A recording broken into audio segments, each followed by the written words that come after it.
국보 1호를 바꾸자.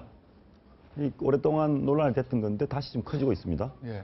어떻게 된 논란이죠? 그러니까 요새 갑자기 그 얘기가 사실은 뭐 96년대 김영삼 정부 때도 있었고 2008년에도 이 얘기가 있었고 감사원에서 권고도 있었다고 하는데 잠잠해졌다가 지금 다시 이제 일어난 얘기들 중에 이유 중에 하나는 일단 숭례문 복원이 사실은 굉장히 부실복원됐다고 그러잖아요.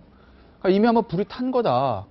그리고 옛날 건 없어지고 지금 복원해도 거기다 부실복원이지 않냐. 그럼 저거는 국보 1호에서 가치 자체가 없어진 거다라는 주장이 있었는데 얼마 전에 그 문화재 반환 운동하는 해민 스님 계시잖아요. 예, 스님이 예. 그분이 이제 다시 본격적으로 얘기를 꺼내신 거죠. 근데 이게 일부 시민단체에서 나온 게 아니라 그 해민 스님이라는 인물이 가지는 상징성이 일본으로 악탈당한 문화재를 반환 운동하시던 분이다 보니까 그분이 이제 이런 얘기를 하시니까 그동안 이제 국보 1호 교체론을 주장했던 분들의 얘기들이 다시 힘을 얻기 시작하게 되는 것이죠. 예, 알겠습니다. 근데 과거에 네. 그런 얘기들이 많았습니다. 뭐 국보 번호 매기는 게 군사 권위주의 정권 시절에 청와대 가까운 순서로 매겼다. 가까운 데가 그래서 남대문 1호, 동대문 보물 1호. 국보를 매기는 자체가 굉장히 권위주의 잔재다 이런 얘기 있었거든요. 우선 이제 국보나 뭐 국가의 어떤 가치 있는 문화유산에 대해서 번호를 매기는 나라는 우리나라와 북한밖에 없습니다. 아, 그런가요? 그래서 이제 우리 초등학교 한 2, 3학년만 돼도 국보 1호, 남대문 뭐 그렇죠. 하지 않습니까? 그런데 일단 이게 이제 문화재청에서 이제 이게 자존심 문제냐 행정 편의주의냐의 갈등이 있는 것 같아요. 그러니까 이게 문화재청은 아무런 1, 2, 3, 4번의 번호에 의미가 없다. 의미가 없다. 서울에서 가까운 순서들 행정 편의상 그렇게 해놨을 뿐이고 1호를 바꾼다면 굉장히 행정 비용이 코스트가 많이 들어가고 혼란이 일어날 것 같다는 얘기고 그다음에 상식적으로 봤을 때도 왜 숭례문이 우리나라 1호 보물이지? 거기다가 불탔지 않습니까? 부실복원됐지 않습니까? 그러면 넘버원이라 하기에는 이게 좀 이상하다. 그래서 뭐 훈민정음이 우리 뭐 그거니까 1호를 하자 뭐 이런 얘기가 있는데 어쨌든 뭐 정부의 공식 입장이 1, 2, 3, 4번의 의미는 없다는 것이기 때문에 제 생각은 바꿔도 의미는 없다 이렇게 봅니다. 근데 이제 국민들은 사실은 뭐 정부 입장에서는 편의적으로 번호만 내겠을 뿐이지 번호가 중요도가 아니다라고 말하지만 국민들은 1호 하면은 제일 중요한 것처럼 보이거든요. 근데 어떻습니까? 2호, 3호까지 가면은 이게 중요도 순서가 아니라는 걸 우리가 금방 알 수 있는 게 2호가 뭔지 아세요? 2호가 뭡니까? 2호가 원각사지 10층 석탑이에요. 예. 3호가 뭐냐면 저 3호 더 놀랐어요 사실. 진흥왕 순수비란 말이죠. 진흥왕 순수비가 네. 3호다. 예. 그 3호 사실 지금 좀 뜬금없죠. 뭐 오히려 석굴암이나 뭐 다보탑, 석가탑 이런 게 앞서야 되는데 그게 애초에 1, 2, 3을 왜 했냐면 서울에 있는 거 1호, 경기도 2호, 지방 3호 이렇게 서울로 순서를 가다 보니까 그렇게 됐다는 거거든요. 예. 그러니까 진짜 관리 번호라는 게 맞는데 문제는 또 일각에서 어떤 재밌는 주장을 하냐면 어떤 논문에도 그런 얘기가 나왔어요. 국보 1호가 숭례문이고 국보 보물 1호가 그 동대문이잖아요. 네. 그 남대문 동대문이잖아요. 예. 근데 그게 이제 일제시대 때 조선문화재 관리번호부터 시작된 건데 왜 그때 일제시대에서 숭례문을 1호, 그때 흥인지문, 동대문을 보물로 해놨겠냐. 임진왜란 때 갓도기요마사가 한양으로 들어올 때 들어온 문이 숭례문이랍니다. 아, 임진왜란 네. 때 일본군 장군이 들어갔던 네. 문이 남대문 숭례문이었다. 그 선봉장 두 명이 갓도기요마사랑 고니시 육기나카였는데 갓도가 들어온 게 숭례문, 예. 고니시가 들어온 게 흥인지문이라는 거예요. 예. 그래서 조선총독부에서 야 이거는 우리가 개선문인데 나머지는 다 없어 이건 놔둬야 되지 않냐. 그래서 서대문 같은 건 없어지고 남대문이랑 동대문만 남았다고 하거든요. 그래서 그게 이제 그 상태에서 그 조선총독부에서 1호, 2호 이렇게 정해놨기 때문에 이거는 뭐 일제 잔재다. 그러니까 없애야 된다라는 일각의 주장도 있어요. 아, 주장도 있다. 근데 예. 이 문제가 이제 따져 들어가면 굉장히 심오한 역사 문제가 일어날 수밖에 없는 것이 대표적으로 굉장히 경로해봤던 게 YS 조선총독부 건물 철거 아닙니까? 그렇습니다. 예. 자 그러면 이게 일본 관광객이 기요마사가 지나갔던 게 일본에 1호를 했기 때문에 우리가 1호를 따라왔다. 자존심이 굉장히 상한 거 아닙니까? 조선총독부 앞에서 일본 관광객이 사진 찍고 있다. 치욕적인 거 아닙니까? 예. 자 그러면 당연히 허락해야 된다. 이거 YS의 판단이었죠. 반대는 뭔가 하면 치욕의 역사도 역사이다. 뭐 이런 얘기가 있는데 저는 이런 생각이 듭니다. 뭐 철거도 나름대로 논리가 있고 반대도 논리가 있지만 5년 단임 정권 하에서 그 정권 주체의 역사의식 갖고 재단돼서는 안 된다. 예. 역사는 계속되는 거 아닙니까? 예. 근데 5년마다 정권이 바뀌는데 그 정권의 이념적 성향에 따라서 이게 부침을 한다면 남아 날 문화재가 어디 있겠습니까? 그렇기 때문에 문화재를 문화재로 봐주는 것, 그 다음에 숭례문 복원 문제도 우리가 일본의 문화재 복원 보면 100년 걸린다 이런 얘기가 있거든요. 예. 그러니까 역사에 대한 긴 호흡과 마찬가지로 최소한 이게 국보 1호라면 이걸 복원하는데 굉장히 긴 호흡이 필요한데 이게 마치 전시행정 비슷하게 뚝딱뚝딱 하니까 날림의 부실에 자격증 없는 어떤 그 예. 군인에서 하고 있는 문제가 있는데 역사를 좀 유장한 호흡으로 좀 볼 필요가 있다고 근데 이제 생각합니다. 일부에서는 그런 지적도 합니다. 그러니까 노무현 정부 당시에 정권 당시에 국보를 교체하자는 얘기가 있었거든요.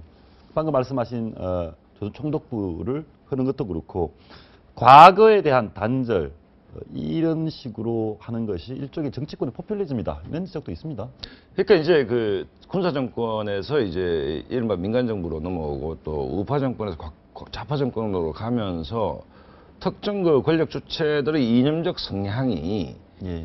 정책의 우선순위에서 반영되는 건 좋으나 최소한 역사 문제에서 재난은 굉장히 이게 불필요한 국력 낭비를 갖고 온다는 것이죠. 그다음에 역사라는 것이 그 정권 5년에서 끝나는 게 아니고 계속되는 것인데 그 정권 주체들의 역사의식이 일반화될 수 있는가 과연. 그 문제에 대해서 스스로 좀 겸손해질 필요가 있다. 다만 이 숭례문이 이론이 아니냐의 문제와 별개로. 예. 근데 숭례문 이론 문제는 꾸준히 제기되어 왔던 문제고 김 변호사님 정리를 잘하셨지만 이런 일제 시대의 어떤 그러니까 숭례문을 허물자는 얘기는 아니지 않습니까? 그렇기 때문에 저는 역사적인 어떤 그 배경이 있기 때문에 국보 1호를 바꾸자 내지 1, 2, 3, 4번을 없애자는 논의와 별개로 정권 주체 역사관이 애각적이고 거친 형태로 그 투영되는 것은 저는 개인적으로 굉장히 좀 문제가 있다고 봅니다. 알겠습니다. 근데 일부에서 뭐 그런 얘기도 합니다. 아무튼 국보 1호를 바꾸면 훈민정음을 1호로 하자. 이 부분에 대해서는 만약에 바꾼다면 훈민정음이 국보 가장 최고의 가치가 있다. 이 지점 어떻게 보십니까? 뭐 우리 국민들이 그런 얘기 많이 나오는 것 같은데 우리나라에서 문화재 가장 전문가였던 유홍주 전 유홍준 청장이 예전부터 이제 바꾸자면 그 훈민정음 얘기 나왔거든요. 유홍준 청장이 제기한 문제는 뭐냐면 그거는 이제 기록물이기 때문에 그거를 국보 1호로 하는 거는 좀 문제가 있다. 기술적으로 뭐 이렇게 유홍준 총장은 얘기를 했다고 하는데 사실 저는 그냥 번호 없었으면 좋겠어요. 왜냐하면 이게 1호만 의미지 2호부터 3호는 의미가 없거든요. 이걸 이제 자기들 어떤 문화재도 관리 순서대로 한 건데 이걸 괜히 뭐 1호 해놔가지고 굉장히 상징성이 있는 것처럼 이렇게 얘기가 돼버렸으니까 아예 그냥 일본이나 서구 사회처럼 아예 그냥 번호를 없애는 게 낫지 않나 싶어요. 왜냐하면 문화재라는 게 사실 다 소중한 건데 그걸 어떻게 순서대로 어느 게 1등, 2등 그렇게 할 수 있는 거 아니죠? 뭐 가요톱텐 하는 것도 아니고. 아니, 그래도 개그 프로 보면 개그맨이 1등만 기억하는 비겁한 세상 뭐 이런 거 있지 않습니까? 예. 그래서 저도 김 변호사 생각 똑같이 1, 2, 3번을 행정편의상 넘버링하는 것은 좀 문제가 있다. 왜냐하면 행정편의주의식으로 했다 하지만 국민이 받을 때는 안 그렇거든요. 예. 정말 아까 말씀하신 1번밖에 기억을 못 하지 않습니까? 그렇다면 차제에 1, 2, 3, 4라고 번호 매김은 좀 정리할 필요가 있지 않나 생각합니다. 알겠습니다. 숭례문 얘기가 나왔으니까 말씀드리는 건데 숭례문 현판 박정희 전 대통령이 숭례문을 만들 당시에 복원할 당시에 쓴 겁니다. 지금 교체됐습니다. 예. 박정희 대통령이 숭례문의 현판을 쓴 것도 역사인데 네. 정권 바뀌었다고 광화문에 네. 바꾸는 게 맞냐 이런 지적도 있거든요. 그 절석이죠, 사실은. 그런 식으로 따져 올라간다면 수도 한양의 1차 기술 총감독을 누가 했는지 아십니까? 정도전이 했습니다. 그렇지 않습니까? 정도전이 사실은 뭐 다 기본 설계를 했기 때문에 현판을 정도전 채로 가는 게 맞죠. 예. 아까 계속 반복된 얘기입니다만 박정희 현판 문제도 저는 역사를 진보 정권이 들어오든 보수 정권이 들어오든 좀 관대하게 있는 그대로 좀 둘 필요가 있다. 우리 외국 여행을 해보면 예를 들어 최근에 칭다오를 간 적이 있습니다. 중국에. 예. 거기는 독일 조차지였습니다. 독일식 건물들이 그대로 다 있습니다.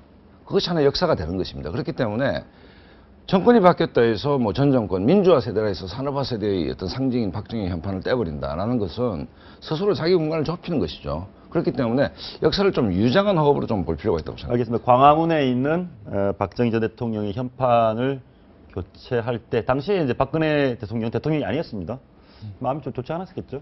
아니 뭐 그렇겠죠. 뭐 본인의 어쨌든 뭐 그 전 역사를 떠나서 어쨌든 본인의 아버지니까 기분 좋지는 않았을 텐데. 그렇다고 해서 박근혜 대통령이 지금 집권했다고 다시 그걸 띄고서는 예전에 했던 갔다 올 수는 없는 일 아니겠어요? 그러니까 예. 소장님 말씀대로 역사를 좀 길게 볼 필요가 있지. 그 단견은 좀 너무 좀 위험한 것 같아요. 알겠습니다. 당이랑 위험하다. 숭례문 관련해서 하나만 더 짚어보겠습니다. 숭례문이 다시 이제 국보 1호에서 빼자라고 얘기 나온 게 이게 지금 화재 복원 과정에서 엉터리다. 이게 문화재로서 가치를 상실했다 이런 얘기 나오고 있거든요. 네. 그래서 아까 처음에 제가 말씀드린 부분인데 그런 얘기도 사실 일각의 주장은 있죠. 왜냐하면 이게 우리 옛날에 만든 그게 문화재인데 그럼 예를 들어서 뭐 훈민정음 해례본 불탄 다음에 지금 다시 인재 찍어내면 그게 훈민정음 해례본으로서 가치가 있냐? 팔만 되는 게 없어진 다음에 지금 인쇄기술로 얼마든지 똑같이 만들 수 있잖아요. 그럼 그게 가치가 아니야. 이런 이제 시민들의 일각의 주장은 또 의미가 있는 것이고, 거기는 아무래도 저런 우리나라에서 가장 중요한 문화재 중에 하나가 졸속으로 복원됐다는 데한 어떤 그런 분노와 어떤 슬픔도 담겨 있을 거예요. 그러니까 사실은 아까 소장이 말씀하셨지만 외국 같은 경우에 성당 하나 다시 복원하는데 100년 걸린다는 데도 있거든요. 최소 몇십 년 걸리다는데 우리는 뭐 어떻게 아파트 상가 건물 하나 아파트 짓듯이 그냥 3년 동안 뚝딱뚝딱 해서 만들었잖아요. 그러니까 다시 이제 문화재가 어떤 불타는 일이 없어야 되겠지만 만약에 설사 그런 일이 있고 예를 들어서 뭐 좀 예전에 만든 것들은 좀 상태가 안 좋아서 복원을 하는 경우들이 있는데 그건 사실은 조금 우리가 좀 긴 호흡으로 할 필요가 있지. 이걸 너무 우리 내 정권에서 불탔으니까 내가 정권 끝나기 전에 완료돼야 된다. 이건 사실 굉장히 그러니까 그 위험하죠. 지점인데 숭례문이 불이 났습니다. 안 났으면 좋겠죠. 복원을 해야 됩니다. 근데 복원의 결과물이 문화가 아니고 이 과정을 후손들한테 보여주는 것. 예. 한 땀 한 땀, 그 다음에 과거 우리 선조들이 했던 그 정신들을 복원하면서 하나씩 하나씩 하면서 그것이 50년이 걸리든 100년이 걸리든 그 예. 과정을 복원해내는 그 과정을 후손들한테 가르쳐줘야 되는 것이고 그 결과로 나온다면 국민들 마음속에 자리 잡아야 문화재 아니겠습니까? 예. 근데 아까 김 변호사 말씀하셨듯이 무슨 아파트 짓는 것도 아니고 계집 짓는 것도 아니고 그다음에 그 과정이 잘 됐으면 모르겠는데 자격 없는 사람 재료들 문제, 여러 가지 문제에 대해서 오히려 복원 과정이 국민들 자존심에 상처를 준 거 아닙니까? 예. 복원 안 한 게 낫죠. 화재 상태로 두고 차라리 이렇게 보존을 해서 보여주는 것이 훨씬 나은 것이지 이런 식의 졸속이라면 그러니까 문화적 천박성이다 이게. 그다음에 경박성이다. 그다음에 역사의식이 너무 없다. 그 부분에는 네. 정치권도 책임이 있는 거 아닙니까? 정권이 바뀔 때마다 또 서로 바람 목소리를 내고 정치권에서 어떤 국보를 바꾸자 이런 부분을 의식을 하거나 좀 이용한 측면은 뭐 그런 게 있죠. 뭐 그런 게 있고 국보를 바꾸자는 내용보다 우리 사회 전체가 물론 정치권이 가장 많이 질타를 받아야겠습니다만 우리가 압축 성장을 하였지 않습니까? 예. 모든 걸 압축적으로 하려는 게 좀 문제다. 그러니까 호흡을 좀 길게 하고 아까 조금 보니까 뭐 좀 엉뚱한 얘기로 김자옥 선생님이 역면하셨지 않습니까? 예. 그 이후에도 역사는 계속되는 것 아닙니까? 예. 그렇다고 본다면 오늘 주제는 정말 저부터 시작해서 모든 정치권도 역사를 긴 호흡으로 내가 이 세상을 떠나더라도 역사는 계속되는 것이고 예. 5년 정권이거나 다음 정권이 또 오는 것이거든요. 5년 안에 모든 걸 하겠다는 것은 굉장히 오만한 발상이다. 거기서 졸속이 나온다 이런 생각이 듭니다. 졸속이 나온다 같은 생각이시고요.